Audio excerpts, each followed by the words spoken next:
Welcome to my channel mga kabutingting. Maraming salamat sa inyong lahat, sa mga followers ko, sa subscriber, tapos dun sa mga nanonood. Maraming salamat. Share ko lang sa inyo itong tatalakay natin kung paano natin malalaman na RMS watts ang ating mga speaker, yung voice coil ng speaker natin. Diyan natin malalaman kung ilang watts siya, RMS watts. Malalaman natin siya dun sa laki ng wire ng speaker natin. Doon natin malalaman. Kasi mga kabutingting, hindi ka naman pwede ditong maglaki kung maliit yung kasi yan. May gap kasi yung speaker natin mga kabutingting. Diba yung speaker natin, meron niyang gap lang na dun dumadaan yung voice coil natin dito sa gilid. Hindi tayo pwedeng maglaki ng wire kasi tatama yan dyan sa gilid. Dapat sukat lang doon. Yun. Kaya meron tayong mga kabutingting, di ba? Mayroon tayong mga na voice coil na 100 centimeter. Tapos merong 1000 watts siya. Nakalagay RMS. Meron din na 100 centimeter pero 800 watts RMS. Meron din namang 100 cm pero 500 watts RMS. 'Di ba? Dahil yan nagkakaiba-iba sila mga kabutingting, pero pare-pareho yung laki ng voice coil nila. Pero magkakaiba yung gauge na ginamit sa kanila na wire. Tatanong nga natin, paano nagkaiba-iba yun? Yun nga mga kabutingting, dahil dun sa buka nung yung gap ng speaker. Meron kasing malaki yung gap niya na kasya yung malaking wire. Yan. Meron namang maliit yung gap na hanggang dun lang dapat yung wire niya. Hindi ka pwede maglaki kasi nga tatama dun sa gilid. Yun. Dun siya nagkakaiba-iba. Pero isa lang yung laki ng voice coil niya, 100 pa din centimeter.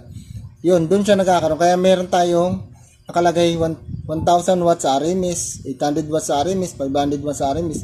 Pero pareho lang naman yung voice coil, yung laki niya. Doon nagkakaiba siya mga kabutingting. Para lang din yan dito sa itong toroidal natin na to.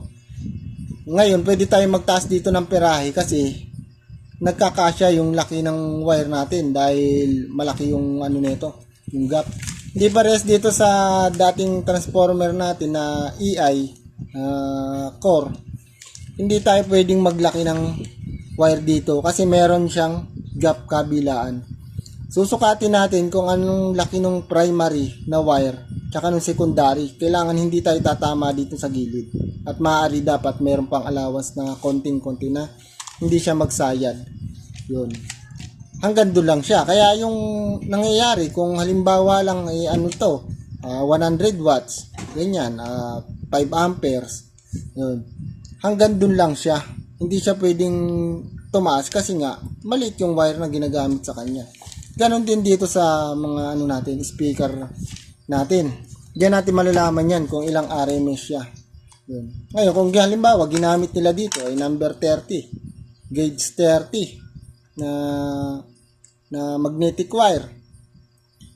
Maliit lang yan yung gap dun sa kasi maliit yung wire Malit lang yung gap na tatama doon. Yan. Ganyan lang kalaki yung gap niya. Halimbawa, yan. Hindi tatama yung number 30 dun sa gilid. Pero, mababa yung watts niya kasi maliit yung wire. Pag, halimbawa, yung number 30 natin, halimbawa lang, ay umano siya ng 300 watts. Pero hindi yan sa RMS.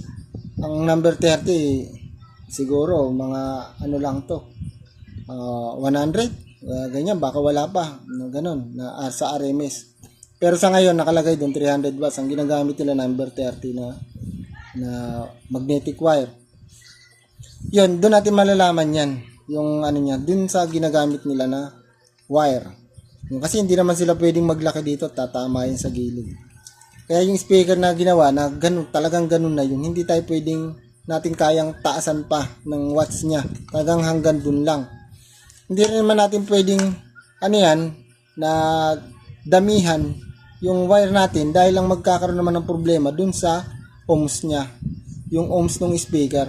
Hindi pwedeng kontian, hindi pwedeng bawasan kasi yung ohms doon magbabago naman siya. Yun, shinare ko lang sa inyo. Kung paano natin malaman yung gates ng ano natin, ng speaker, yung RMS watts. Yan, thank you mga kabadingting. Maraming salamat sa inyo. Maraming salamat sa mga nanonood. At maraming salamat din sa mga subscriber ko at sa mga followers ko. Thank you.